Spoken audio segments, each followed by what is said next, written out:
Let's review our posture. Find your hip bones. Make sure your feet are directly beneath them.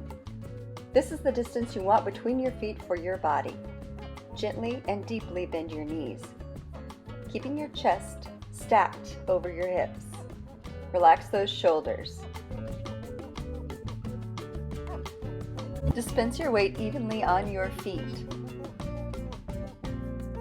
Practice relaxing into this posture, especially if you're new to World Fusion or belly dance. And hydrate.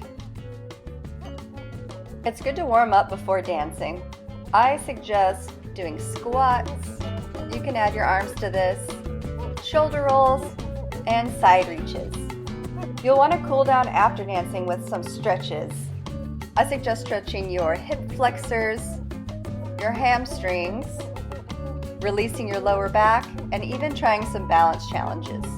Then some gentle roll-ups always help reset the body. All right, let's get to dancing.